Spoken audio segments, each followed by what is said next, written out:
Welcome to Cars on Call. I am Steve Schutz, and I'm here along with co-host trauma surgeon Stephan Moran and car expert, car connoisseur, car dude Adams Hudson. And this is Cars on Call. We're psyched to start today, episode 60. And Stephan, trauma surgeon Stephan Moran, good morning. And you have a cool safety subject. Hit us. Yeah, I want to follow up.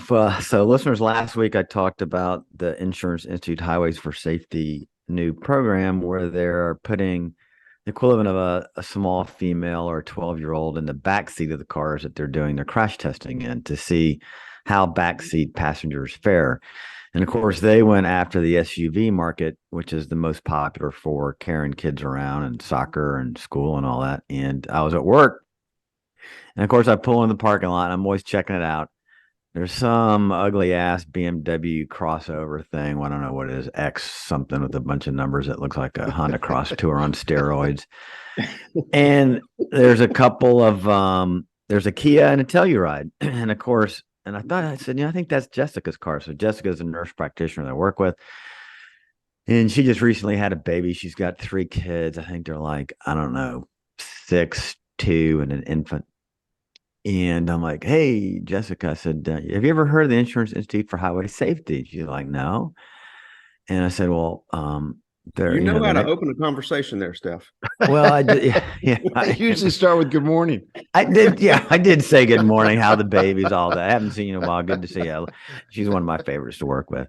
And the way we got talking, I said, last week on my podcast, I talked about this new test that they're doing. And I said, your Telluride, unfortunately, scored a poor. And I mean, it's like she just went ashen. I just saw the blood drain out of her. She's like, "Oh no, my babies." So I was like, "Well," I said, let's put this in proper context, Jessica." I said, "This is a test where they put basically a 12-year-old kid in the back seat, or the third seat, in the back seat, not the third seat, and put them right next to the door." I said, you and your babies. I said, so this is what this is looking for, to see how shorter people and kids interact with the side curtain and the A and B pillar. And but I said, don't worry, Jessica. If you keep your kids in booster seats and car seats, you don't have to worry about this, because now they're fitting the seat like an adult. So I'm like, I said, your son, who's the oldest, I mean, up until he weighs a fair amount, at least till he's until he's under 5 feet tall. If you leave him in a booster seat back there, he's going to be okay. So let me just ask you this, Stephan. I mean, on the one hand, yeah, it makes sense, a booster seat, but why does it make sense? Unpack that. Is it because their head's gonna be below the side curtain airbag, or what's the story? Why would a booster seat help for? I get it for a 3-year-old. Why would it help for a 9-year-old? So, I told her that what you really need are the booster seats that have the side impact protection, meaning the booster seat, basically like a race car driver, the seat comes up high and gives some lateral support to the kid's head. So when you're hit from the side, what you don't want, even as a driver, is you don't want your head hitting what's called the B pillar, and that's the post between the front and rear doors if it's a 4-door car, or just the post behind you on a coupe. Typically, they're far back there. So what you don't want to do is have your head strike that post. You'd rather have the curtain come down and you hit the curtain with the post behind it. So what they found in the tests, and you can look them up on the web where they show this, you can see the kids' heads were going typically underneath the curtain. The curtain deployed, to the middle of the car, missing the kid completely because they're just too short. Like if my wife gets any shorter, I'm going to put her in a booster seat too, because she's already starting at 5 feet tall. So I'm going to put her in a booster seat as well. She's starting to settle some. Yeah. So I said, Jessica, don't worry about it. Just keep your kids in booster seats. And I said, by the time your son is going to be in 5-6 years, you'll probably have a new vehicle anyway. But this is something that you need to think about. Where you put the kids in the seats and how you do it. And 3 kids makes it harder because, she's got captain chairs. So you got 2 in captain chairs, 1 in the back. But so for listeners, that, the moral of the story here is, if you have one of these SUVs, these compact SUVs, you've got kids in your second row, third row, the kids are going to raise hell, but leave them in the booster seat until the last possible, until they're just too big for it. And then use seats or boosters that have side extensions, basically, so it helps protect the head as well. And you'll be fine if you own one of these, but don't go putting your 6-year-old not in a booster seat in one of the outside seats in the back of these things, because if you do get a lateral impact, especially if you've got one of the vehicles that are rated poor, which are the most popular, you're unfortunately, your child's not going to do well. And really, what are the odds here? I mean, well, 2019, the World Health Organization says that traffic injuries are one of the leading causes of death, children 5 to 14. And in 2019, I was surprised I don't want to say only 636 children 12 and under were killed in motor vehicle crashes in the United States. I thought it would be higher than that. But fortunately, that is a pretty low number. If you look at, we've got typically around 40,000 deaths, so the children are a small component. But the saddest part is 30% of these kids were not restrained by a car seat, booster seat, or even a seat belt. So you think about 34% of kids dying in vehicles were unrestrained or not restrained properly, that's inexcusable. So really, Stephan, what you're saying is that, even though the car is maybe rated a little bit unsafe, rule one is just put them in some sort of restraint. It's an unbelievable 30% are completely unrestrained. And that is a remarkable statistic. And that is instantly resolvable. That 30% would go to zero if people just restrain their kids, I guess. Yes. Yeah. Then we'd be down. Yeah. Yeah. Go ahead, Stephen. Another point. And I completely agree with Adams. My gosh. And of course, Stephan, put your damn kids in seatbelts at the very least. But another point that needs to be made, and I'm happy that the number of kids is not, 10,000. I mean, if it's 600 and something, that's a lot better than if it were a higher number. I wish it were 0. But a couple points. Number one, I'd love to know the age of the vehicles where these kids are dying, because I bet it's not a brand new Telluride. I bet it's the average age of the fleet, the average age of light vehicles in the U.S. is 11 years old. So it's probably, a 12-year-old Explorer, number one. And then number two, the Telluride's actually decent size, the same as the Highlander and the Pilot and the Explorer. So I think she should rest easy. I think she's probably going to be okay. I think she is, but I think for listeners, the one way, that one way to look at it that I look at, when you see a kid in a car who's not in a booster seat, look where that shoulder belt goes. It goes right across their neck. And, I did see lots of neck injuries, seatbelt injuries to the neck. It can do bad things to the arteries. But that's why that booster seat, because that seatbelt back there is made for an adult. It's not made for a kid. So you put them in the booster seat so the seatbelt fits them like an adult, which is what you want. Beautiful. And get the newest car and the safest cars. So we'll move on. But Adams, you have a point? I guess. I guess if the kids really resisted being in the booster seat that long, the option would be to put them in a Hans device. They might prefer the booster in comparison, but anyway, great stuff, Steph. Yep. Yeah. So Hans device. Anyway, do whatever you can. Keep your kids safe. Thank you, Stephan. And we're going to stay with you because we've talked about this. You go to a location, go to a fun place that has cars, even if you're on a business trip or a family vacation, a lot of times you can find an interesting hidden away gem of a car site that you can go visit. And you just did that. So tell us about it. Yeah. So Ellen wanted to have a little 2-day getaway. She's like, I want to go to Gibbs Gardens in Georgia to see the daffodils. And apparently it's kind of like going to Holland where they're just a lot of flowers. It's the guy was a landscape designer who built his own garden. It's really beautiful. And I'm like, yeah, that sounds, great. Let's go, baby. I'm all for it. And she says, well, I found a B&B that is called Racer's Retreat. I'm like, where are we going? And I'm like, oh, hey, hold on now. That's where Atlanta Motorsports Park is. And there's a racing go-kart track. But there I was. That's another story. There I was. And there I was. I'll tell you the story about my broken ribs next week. Okay.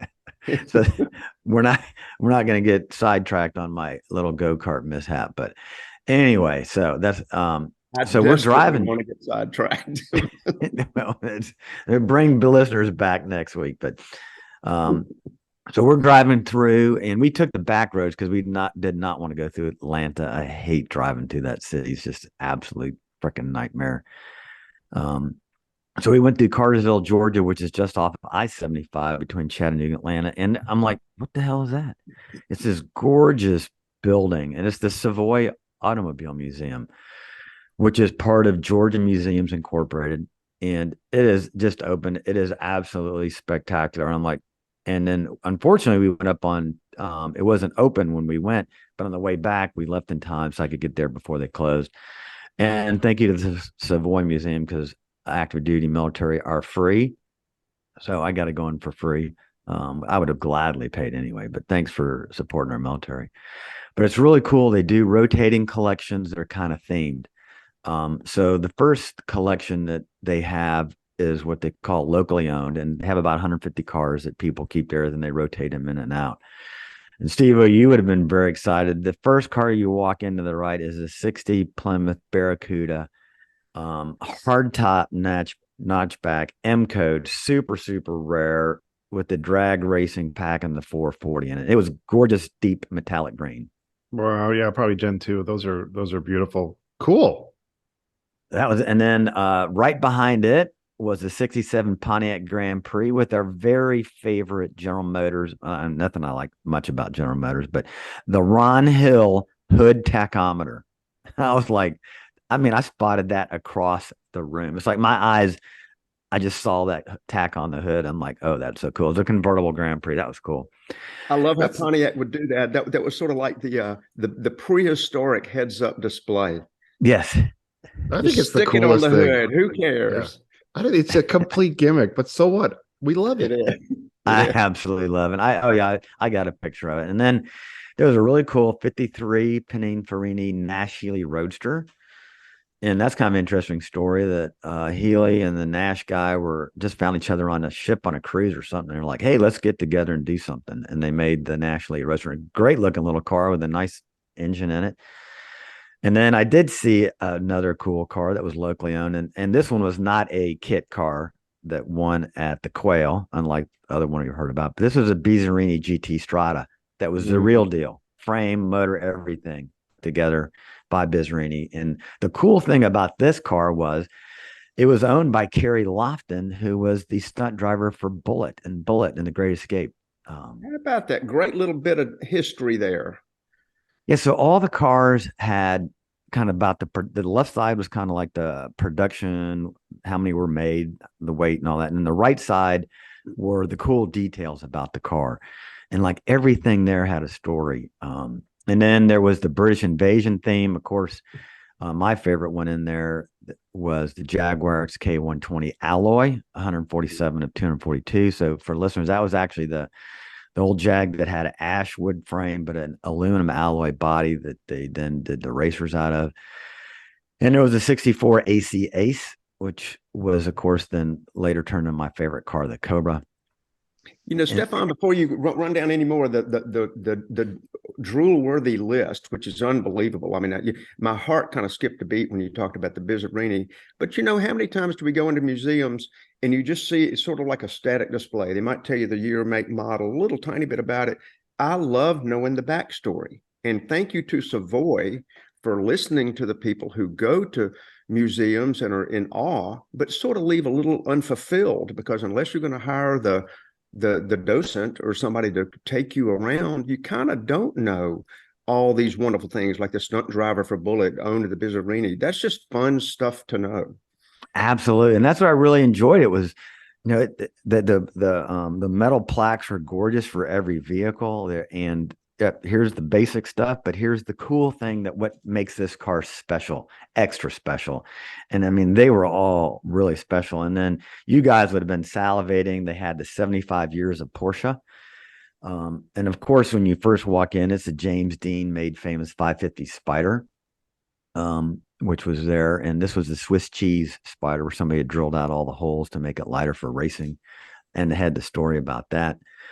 And then, Yeah, because it was such an overweight before they started getting the drill out. yeah, it was such, it had Weighed about 900 pounds. Let's drill holes in it. Yeah. yeah, it was definitely not an LTOM, which is land trapped oceanic mammalian, as many of my former patients were, with Alabama biscuit toxicity. But that 950, that 550 Spider thing, that thing was so cool and lightweight. And then they had a 63-901 prototype. What? Land trapped oceanic mammalian LTOM. That's what, yeah. I call them LTOMs. Oh I got in trouble for using other words, but so I just call them LTOMs. And then they had a 63-901 prototype, one of 13, which was considered the most historically significant, which is awarded most historically significant winner at Pebble Beach. They had so this is one of the prototype 911s. There were 13 of them, and this was number one. By the way, owned by I sent the picture you sent me to our former guest, Mike Clark, who is the Beezerini expert. It belongs to a friend of his. So it's a guy who lives in California and is part of the Beezerini Club. And he owns that 901. And here's the interesting story about that. Porsche contacts him every year to buy it back. I'll bet. Wow. How did he even get away from them, you know? Yeah. He got it. He got it many years ago, and it wasn't valuable. That's incredible. You know, people look at the 911s and they look at the whole Genesis. That's a word that'll be coming up later in the show. But from it's sort of humble roots, and you can still see today. You can see a glimpse of that car's DNA in the one in the showroom right now. And yeah, absolutely. It's unbelievable. And the 901, you know, it's old when they use that zero in the middle, because I think you revealed a little fun fact about why they had to quit using that zero in the middle of their 901 car. I don't know that. Oh, okay. Well, Porsche had called it, you know, as a design study, a 901. That was where they wanted to land the car as a 901. And Peugeot took great exception with them using a zero in the middle. That was sort of what Peugeot did, you know, with the 405, 505, et cetera, 202, 205. And they said, you're going to stop using the zero in the middle. And Porsche said, okay, we'll call it a 911 then. Oh, very cool. So then they had a Carrera RS and 73 Carrera RS, which is like that is for Porsche collectors. And this was the lightweight 1 of 500. That's you could tell us more about that car. But I know for a collector, that is like, that's the car that they all seek. And then there was a cool display called Built for a Crisis. So this was during the global oil crisis, the gas crisis that we had. And they had a Pacer, a Gremlin, Vega GT. 74 and then another one in 79. So these were what they call Malaysia cars. Yes, the Malaysia car. So they had they had a Vega, but it was the very first Vega that came off their production line. They had a Cosworth Vega, and this is where they sent the car over to England. They put a Cosworth engine. That thing was twice the price of a regular Vega, all for 110 horsepower. Yeah, it was almost as much as a Corvette in the $800 less. That's it. Yeah, you could for $800 more, you get a Corvette. And so all you really got was a 16 valve head, a little bit of exhaust work, and some stripes. Yes. Yeah. And there's a Chevette that had 64 miles on it that had never been registered. So even these Malaysia cars, somebody bought these things, you know, that at the time, and they were great. So it was a really cool display. And then last but not least, they had a checker cab outside in front, which we had talked about on one of our previous shows. So they rotate the displays. I don't know how often they rotate them. So I know every time I drive by, I will stop because they've got another 150 cars in the back that are locally owned that they rotate in and out. So it is a wonderful, if you're on I-75 coming north out of Atlanta, going north out of Atlanta or coming out of Chattanooga, make sure that you stop to Savoy. I think they're open Wednesday through Sundays. Check out their website. And they also have a big theater in there and they have events. So it's an event center for car people and a very cool place. I'd love to go there they do a Cars and Coffee. I can only imagine what would come up out of Atlanta to go to a Cars and Coffee there. So, I got a statement and then a question. And the statement is, isn't having the first Vega just like having the first Twinkie? It's like Okay. Like, who cares? What's the difference? Except you can eat a Twinkie. And then Yeah. but the question is, this, I just find this fascinating because when we went to Barber Motorsports Park for the Porsche event, I learned about this guy named Barber. His last name, I forgot his first. I don't know what his first name is, but he made all his money in George. dairy and milk, which I find fascinating. He put that all into cars. What about Mr. or Mrs. Savoy who started this? What's their story? Do you know? I don't know anything about it. There wasn't, I don't know. I honestly, I didn't see anything about that. And I don't know why is it called this. I don't know why it's called the Savoy. I'm going to Google it. I don't know. Honestly, I don't know the answer to that question. It was a great question. Well, anyway, You know, it may not actually. I remember there was a Plymouth Savoy, a not very attractive car, so maybe Savoy actually means something else. But as you're looking that up, you know what great and fun ingenuity for the way those cars are displayed to put the checker cab out front.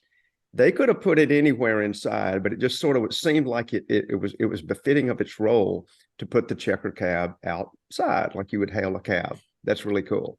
Here you go. The museum found its name during the clearing of the property when a rusty, abandoned 1954 Plymouth Savoy was discovered and preserved. And I saw it out there. Yeah. So you're right. That's exactly. And they've got the giant Savoy emblem, which is like a kind of like a nymph lady with long flowing hair going fast and pretty cool. That's exactly what it comes from. The emblem is way better looking than the car. Yeah. The emblem is really cool. Yeah. Yeah. Yeah, back in those days, if you were very successful, you drove a Cadillac or a Buick, maybe an Oldsmobile, but not a Plymouth, not a Savoy. So it's funny. I don't know why they dropped the name. It's kind of a cool name. So it is a cool name. I like it. Anyway, next we have I think a very interesting news story, and we all kind of saw this and said, "Hey guys, check this out! It's a car that's going to come out soon." And I'll just say that, and Adam's talk about it because it's interesting. I think it's interesting too, and we are hinting at the not yet launched, but you know the spy photos and some of the prototypes are out. The Genesis GV80 coupe, and Genesis has been pretty much on a design and stylistic tear. You know, they came out and when 2015, I believe, was their first year. And look what that brand has done. If I can just spend half a moment on that, I mean, it just comes out of this, what had formerly been known as an entry-level budget sort of car in the Hyundai. And then Genesis takes a page out of Lexus book and creates this parallel sort of dynamic. And they go way upscale with the Genesis. And look what they've done. I mean, it's a laudable brand move, and it's a respected brand, or getting to be even more so. And the Genesis GV80 coupe, listeners, if you want to look that up, or Steve will post a photo of that. It's just really a sort of a groundbreaking design for them, because you think, oh no, another boring jelly bean SUV, and you take a look at this thing and it's anything but. And it certainly had the Volvo XC90, which kind of more or less started that good looking category of SUV, and then the BMW. Help me here. The XM, the X6M or something. Just the X6. X6. Yeah. And it sort of like creates its own category. They do the sloping rear and give it a better looking silhouette, and generally have to remove the third seat in order to do that. So that you lose a little utility, but just look at that vehicle. And so they, to their incredible credit, Hyundai goes out and hires Filippo Perini, who was the former head of design at Lamborghini.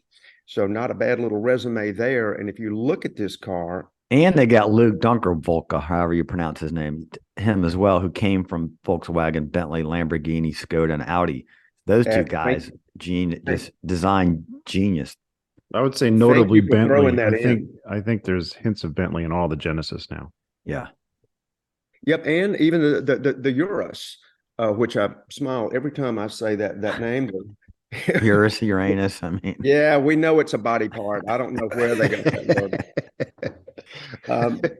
But you look at this Genesis, and it's got a lot of the Lamborghini look, and it's really got a very attractive front end with sort of exaggerated intake scoops. It's got I don't know what the designers would call it, but if you look at the headlight design and it continues through the front wheel arch, it's almost like mascara. It's like it takes that eye line and pulls it way back into the belt line of the body. And it's just a very, very handsome car. Well, I say it's handsome. What do you guys think? I love it. I saw it and sent it to you guys, and I've always been a big fan of the English shooting brake. So the shooting brake is where the English will take basically a two-door sports car and put a hatch on the back of it, make it like a mini station wagon. I love that. And the coupe, I mean, finally to me, these jelly bean SUVs are so boring. And I know, Mercedes tried with their SUV coupe, fail. BMW's got their X6, fail.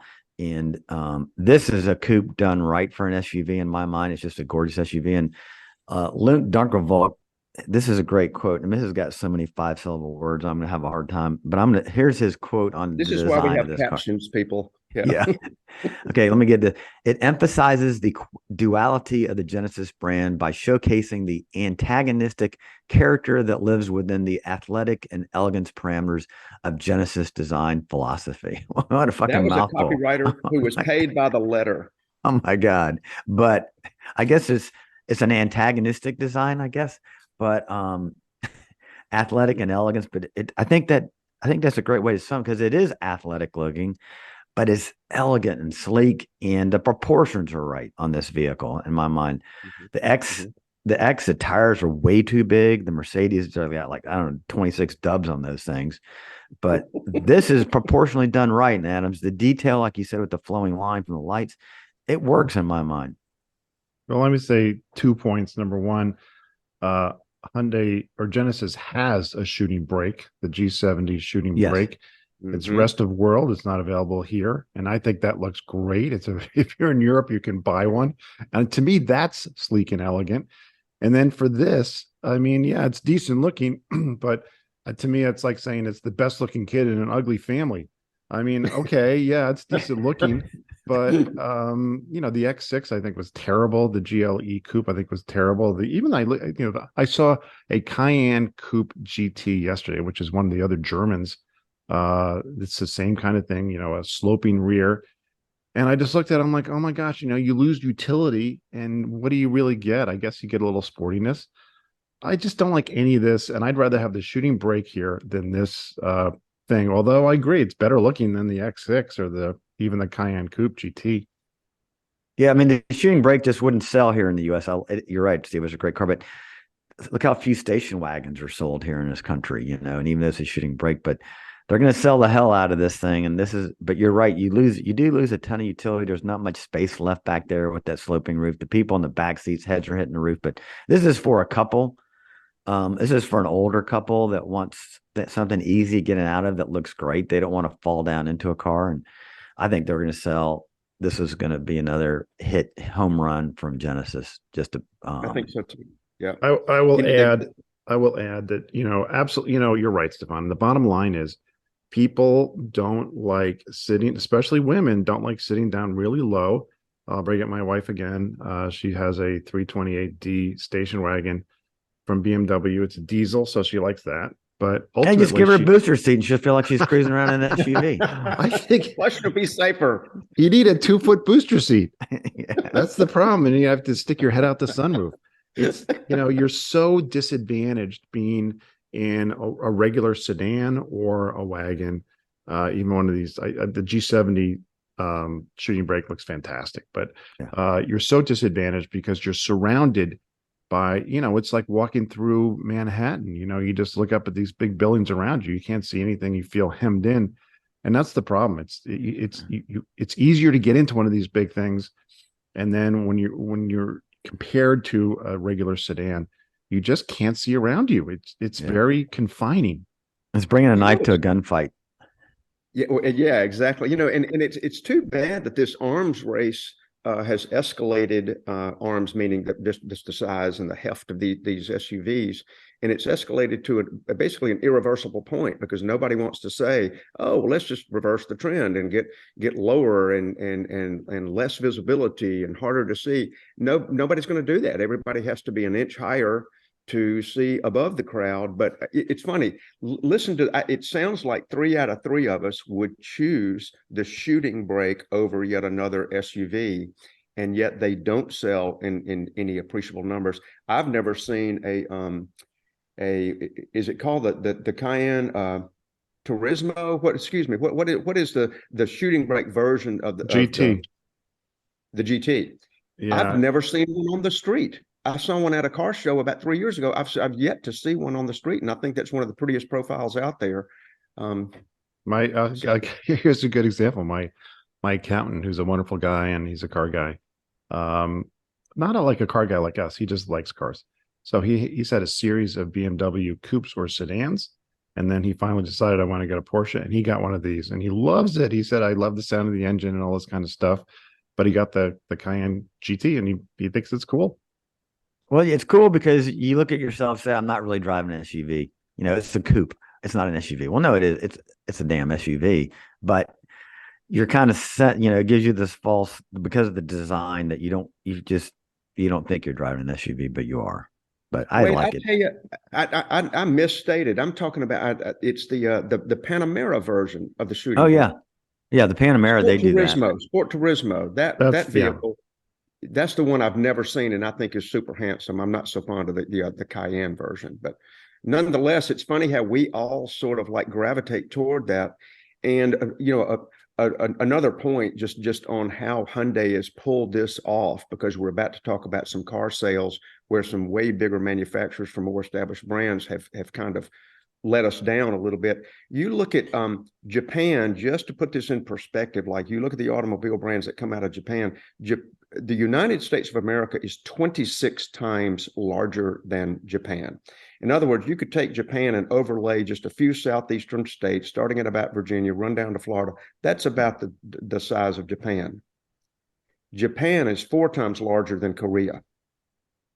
And wow. You look at the productivity, the fresh designs, the output, it is just mind-boggling, because we consider them on the world stage to be equals and in many ways superior. But look, they're doing a lot with the little.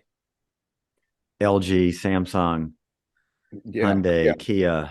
Yeah, wow. I didn't think about it from that standpoint. Yeah. Impressive. All right, we'll move on. And as you alluded to, Adams, the first quarter U.S. sales, light vehicle sales, are out, and they're very interesting, as they always are. I'm going to start with one number that I think is very interesting, because I think this is kind of a look at what we're going to see in the future. Tesla sold about 423,000 vehicles worldwide. That's up 36% from the prior year. They're making about a 16 to 17% profit on each one, and they just lowered their vehicles prices. They lowered their prices to increase sales more, to juice their sales. They lowered the prices because they can, and also to sort of make it into the rebate, or the government rebate, or whatever they call it, the tax advantage for that. So for EVs, so Tesla's way up.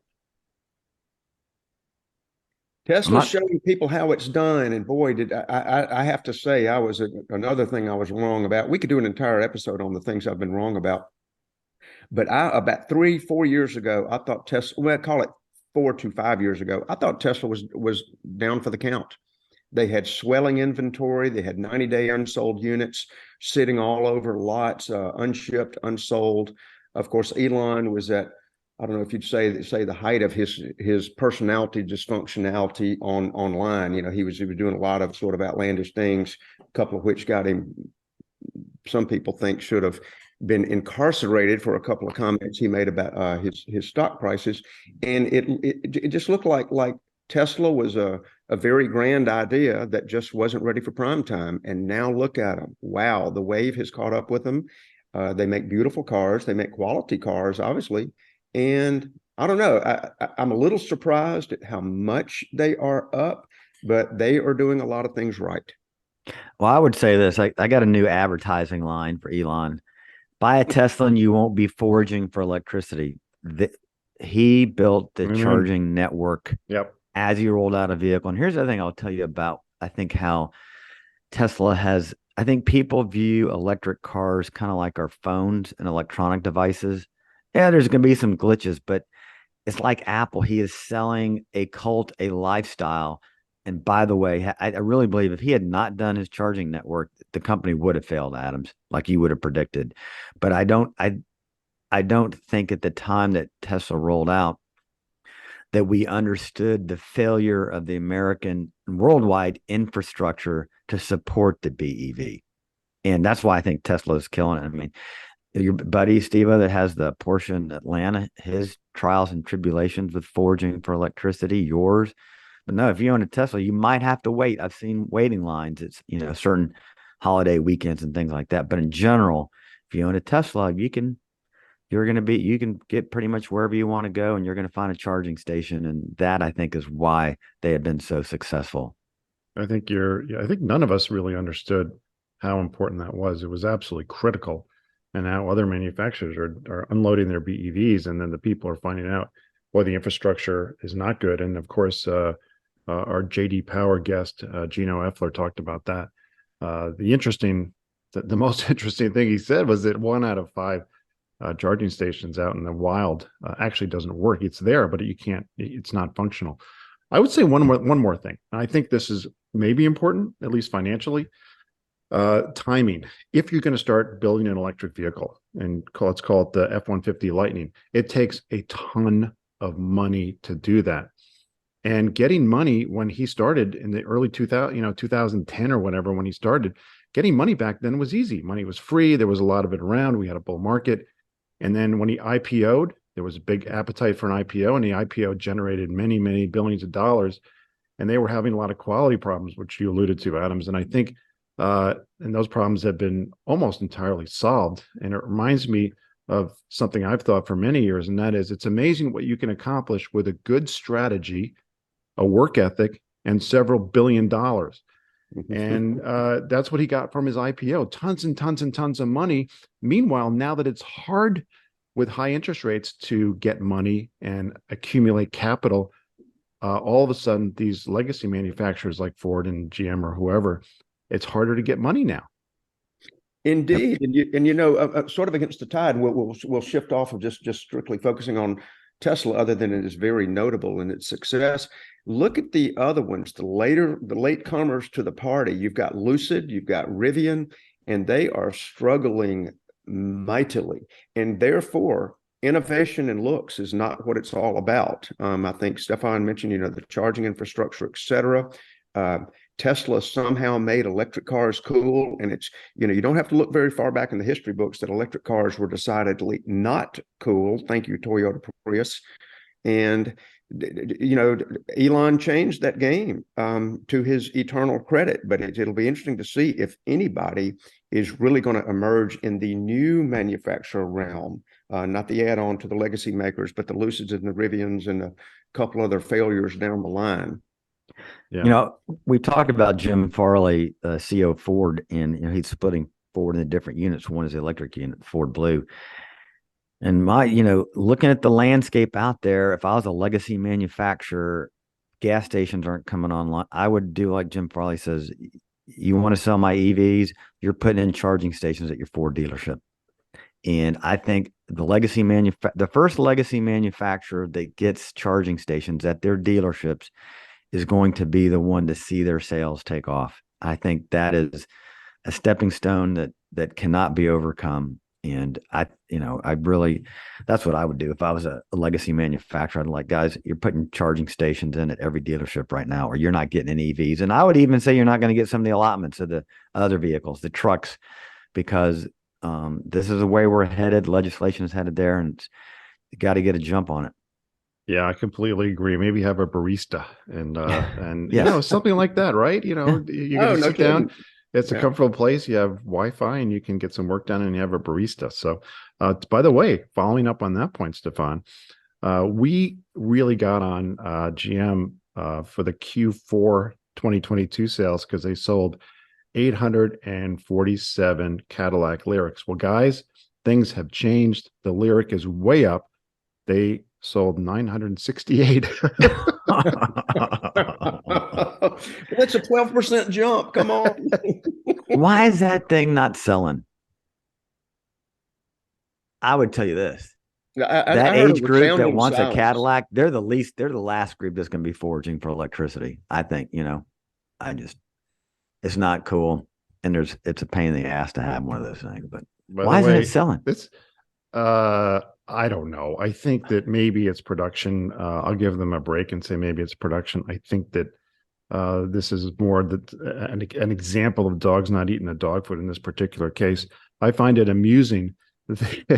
Speaking of, I'll say this is foraging for gasoline. Rolls-Royce sold almost as many Rolls-Royces in the quarter as it was about 530. As the Lyric sold. You got to forage for gasoline, right? If you have one of those Phantoms. Yeah. By the way, roughly 3 times the price point. Well, at least 2.5 times the price point. That's remarkable. Yeah, I think the average transaction price for a Rolls Royce is, 400-ish, right around. So it's incredibly expensive.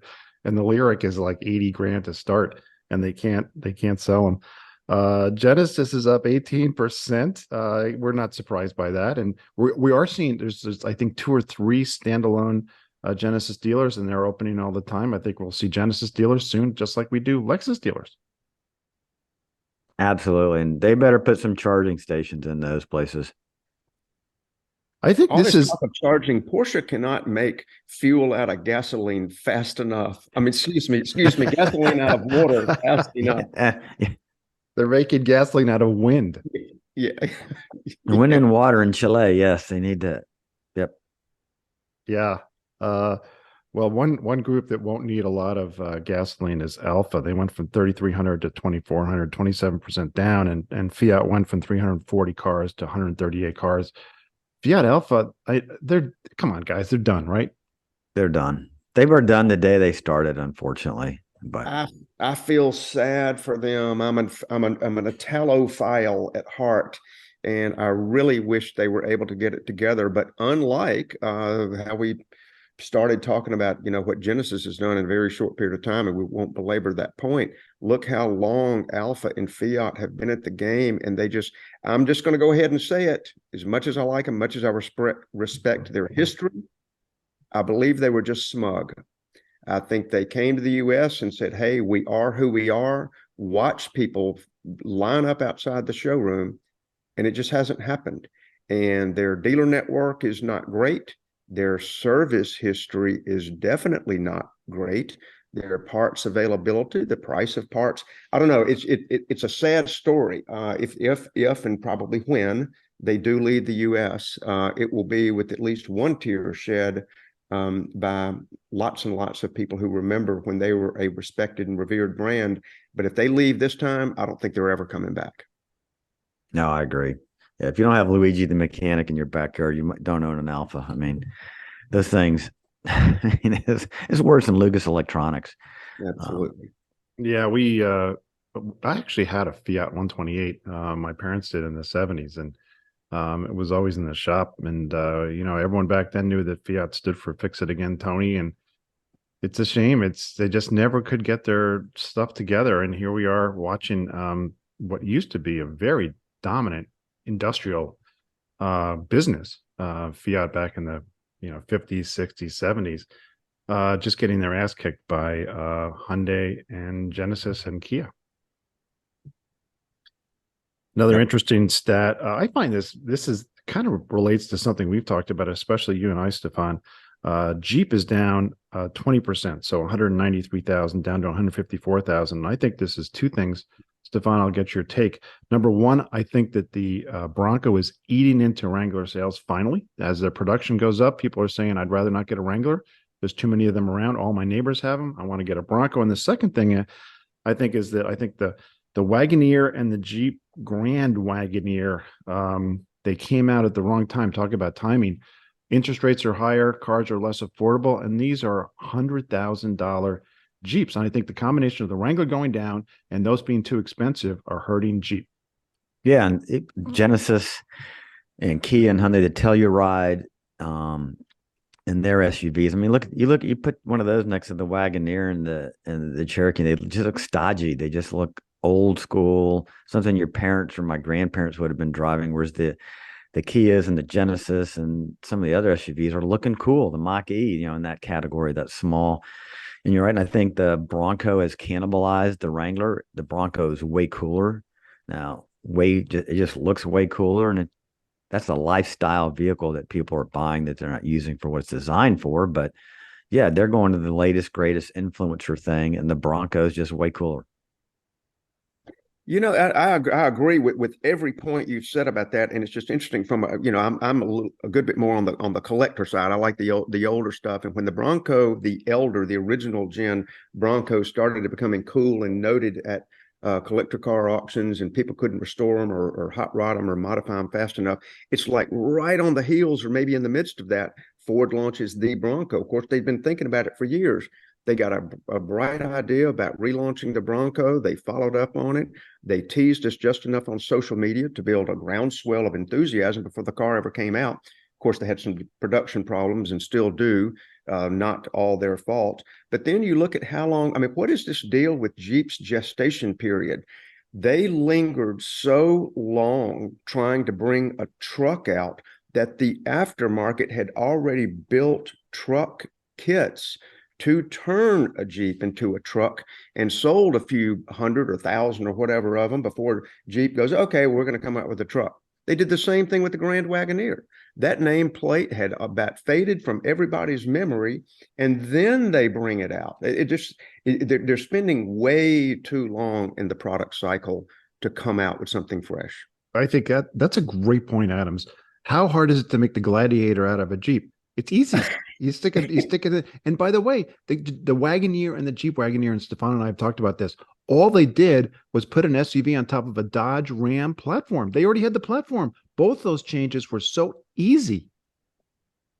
Indeed. And it actually looks, it's funny, as long as it took them to come out with that truck, it looks like it should have taken them about 30 minutes.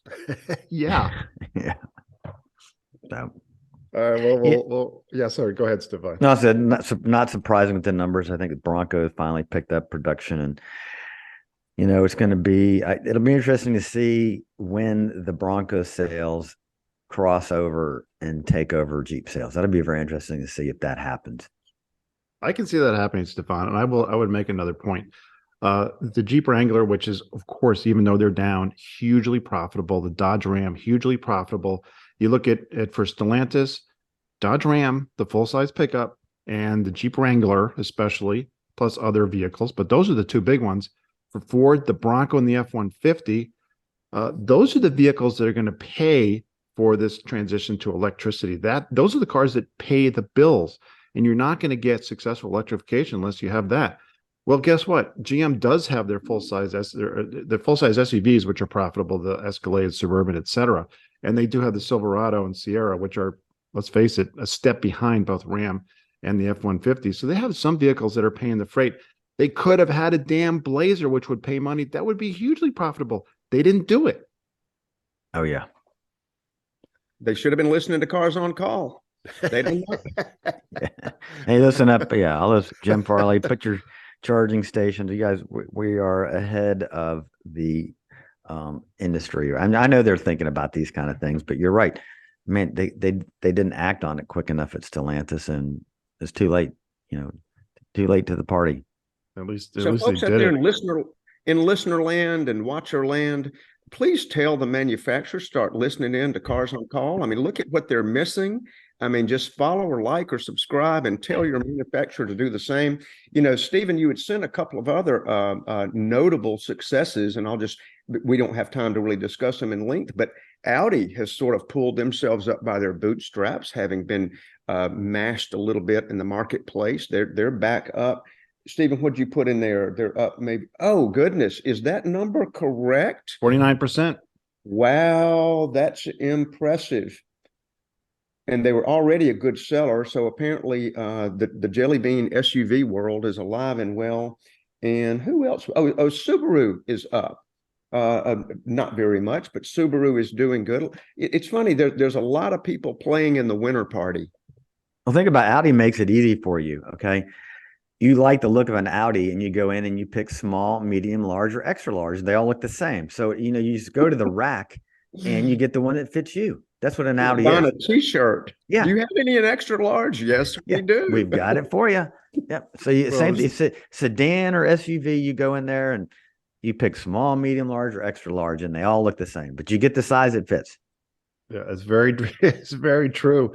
They used to say about BMW, one sausage, three different lengths, and it's true for Audi too. But I'll tell you this about Audi. I'll tell you this.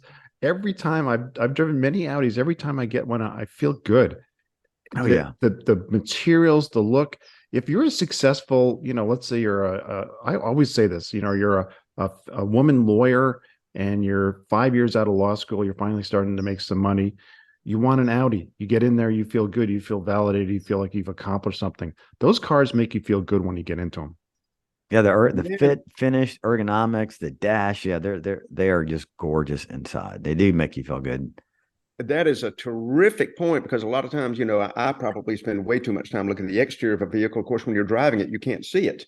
Audi, to their incredible insight into what buyers really want. And folks, if you're out there, just go sit in an Audi. If you don't kind of get it, go sit in an Audi and just turn the headlights on. Play with the HVAC, turn the wipers on, and you will see what we're talking about. Everything feels like it's been machined to the absolute nth tolerance degree. Like Steve said, all the materials are first class. Everything fits, nothing rattles. It's just an impressive build. Yeah. Well, we got to wrap it up, but Stephan, you'll enjoy this. To that whole point about sitting in the interior of an Audi. Somebody said about the BMW iX, which of course is the SUV that you hate, Stephan. They said the good thing about it is when you're sitting in it, you can't see it. Very good. Yes, that thing is so ugly. So with that, we'll wrap it up and see everybody, episode 61 next week. Which will be all about Stephan's ribs. Yeah, there I was. There I was. There I was.